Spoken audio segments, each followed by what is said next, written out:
la comprenez-vous? Séché, arrosé, le calembour masqué frappe encore.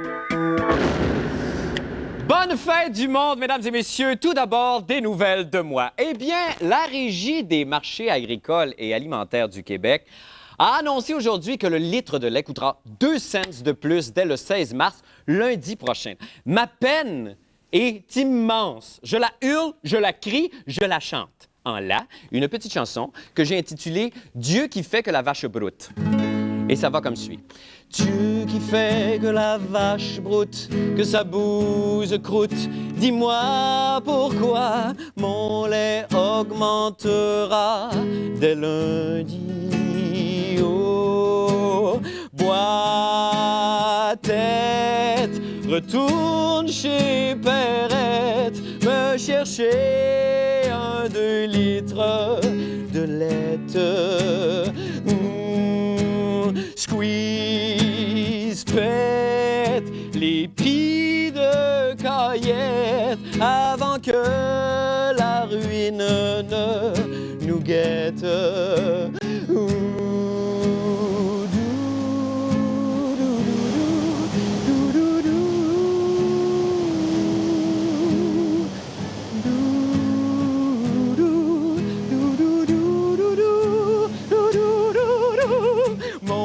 De Cheerios sera morose sans toi mon lait et j'aurai l'ostéoporose. Oh, courbé, je serai édenté et mes hanches s'effriteront en silence.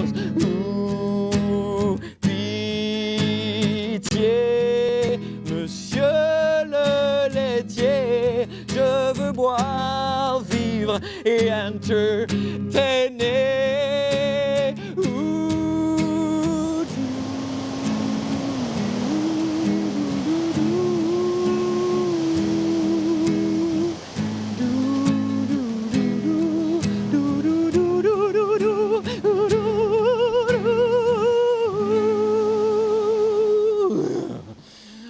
Maintenant, merci, de rien.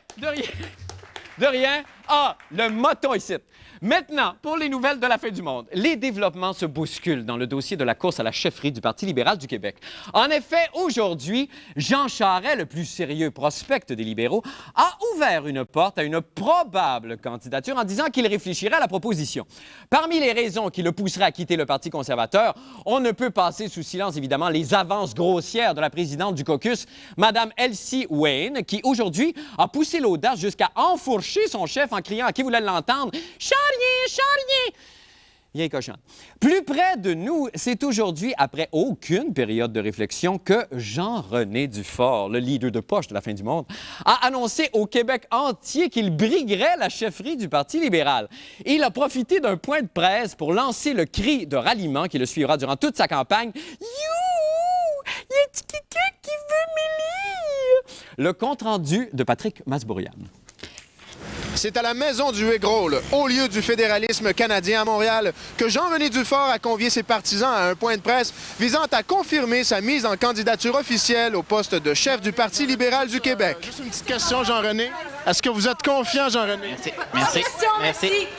Alors, merci d'être là. Bienvenue au point de presse de Jean-René Dufort. Monsieur Dufort est ici pour faire une annonce très importante et après, il sera disponible pour une période de questions. Vous savez, on est ici à la Maison du Eggroll. Le Canada, c'est un peu comme un egg roll, indissociable.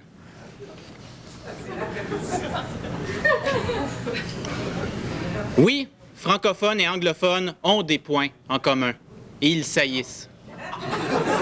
Et c'est à partir de ces points communs qu'il faut bâtir une unité à toute épreuve. Ici, le message est clair et c'est un message que je vais lancer à mon futur ennemi, M. Lucien Bouchard. Pourquoi diviser quand on peut multiplier?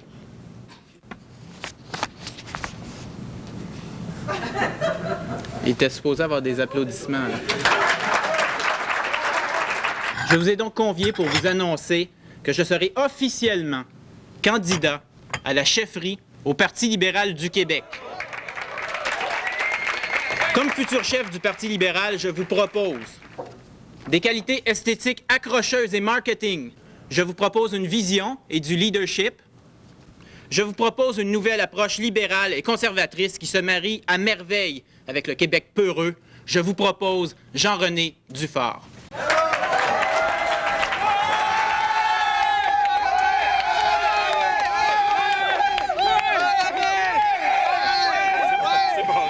Alors, pour les détails, mon Dieu, on rejoint immédiatement celui que Gilles Vigneault appelle affectueusement Yak Monoloy, Patrick Masbourian. Bonsoir, Patrick. Bonsoir, Marc. Alors d'abord, évidemment, l'atmosphère avait l'air d'être à la fête là, durant cette conférence de presse. Oui, les partisans s'étaient donné le mot, comme vous avez pu le constater. Effectivement, ils étaient plusieurs, j'oserais même dire nombreux, à venir supporter leur candidat favori, bien sûr. Bon, alors, les grandes lignes du programme que propose Jean-René Dufort, en gros, ça se résumerait à quoi, Patrick? Ben, en fait, si vous me permettez, je n'utiliserai qu'une seule ligne, OK. celle-là même qui fut le mot d'ordre de Jean-René.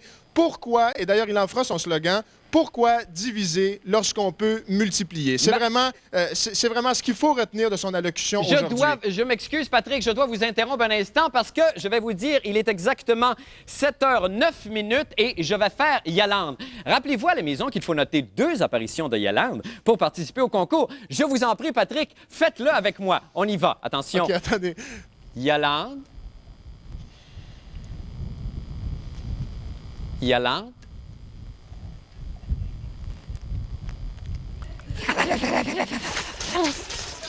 Merci beaucoup, Patrick. Ça me fait plaisir, Marc. C'est une réussite totale. J'aimerais savoir si j'ai le droit de participer au concours. Non, malheureusement, vous faites partie de l'équipe. Merci, Marc. Merci, Patrick. On s'en va faire une me petite fait plaisir. pause. On revient avec d'autres nouvelles. Restez avec nous.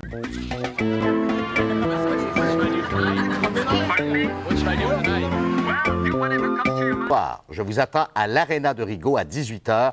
Nous allons procéder à une grande répétition, Marc, d'allumage de la vasque olympique. Oui, parce que... Rigaud 2010. C'est ça, il faut dire qu'on a proposé la candidature de Rigaud comme site olympique, comme village olympique, comme lieu où aurait lieu, où les voyants, je suis pas capable de parler. C'est exactement ça. C'est ça, Marc. je me dis. Alors, ça part bien la candidature. Donc, ne vous laissez pas damer le pion. Par Québec et son maire un peu fantasque, Jean-Paul Lallier, citoyen et citoyenne de Rigaud, il faut se battre pour obtenir les Jeux de 2010. Et l'équipe de la fin du monde va être là. Absolument, nous C'est serons extraordinaire, à quand même. 18h. Bon. Je compte sur vous, comme Sam. Comme l'oncle Sam. OK. Donc, à 18h, nous allons allumer la vasque olympique. Ça va être vraiment une fiesta extraordinaire et nous aurons des hot dogs. C'est merveilleux. Autre nouvelle aujourd'hui, évidemment, vous avez suivi la grande conférence de presse aujourd'hui qui a réuni le Grand Montréal. Pouvait-on éviter la dominante dans l'actualité, la conférence de presse du candidat Jean-René Dufort? Et nous avons abordé l'aspect sportif et vous allez voir que le candidat Jean-René Dufort a le sport très près de son cœur. Monsieur Dufort, première question, appuyez-vous le projet d'un nouveau stade au centre-ville de Montréal? Et si oui, comptez-vous impliquer financièrement votre éventuel gouvernement? Oui, je vais appuyer la construction d'un nouveau stade au centre-ville. Il faut quand même dissocier les expos du nouveau stade parce que je vais appuyer la construction d'un nouveau stade, mais je ne veux sous aucun prétexte que ce soit les expos qui jouent là-dedans. Parce que ça va être un stade merveilleux et une équipe de losers là-dedans. Écoutez, Montréal doit rayonner. On peut rayonner avec un beau stade neuf, mais avec une équipe comme les expos, j'en doute fortement. Donc, je vais dissocier les 2 dossiers. Quelle ville appuyeriez-vous en prévision des Jeux olympiques d'hiver de 2010, Québec ou Rigaud? Bon, la première question qu'il faut se poser, c'est est-ce que, oui ou non, on veut les Jeux olympiques? Si la réponse est oui, eh bien, ça va être très important d'appuyer les 2, parce qu'on va doubler nos chances. Si on pourra présenter plusieurs villes, des dizaines de villes, et ainsi, on va tripler, quadrupler nos chances. Il faut quand même... Ce qui est important là, en politique et en vie commune de pays que nous sommes, c'est d'établir le but et après ça, de prendre tous les moyens pour y arriver. Donc oui, je vais appuyer Rigaud, oui, je vais appuyer Québec. Quel gardien choisiriez-vous demain soir contre les Canucks, Andy Moog ou Jocelyn Thibault? Votre question traduit le malaise québécois qui est toujours de retourner derrière. Moi, je prône, on avance en avant. On avance en avant et vous me posez la question, Moog ou Thibault? Moi, je vous dis, regardons ailleurs. Regardons à Fredericton. Prenons Thomas Vokoun, qui est un excellent gardien, un bon travaillant du 109, et allons voir ailleurs. Écoutez, il vient de Suède.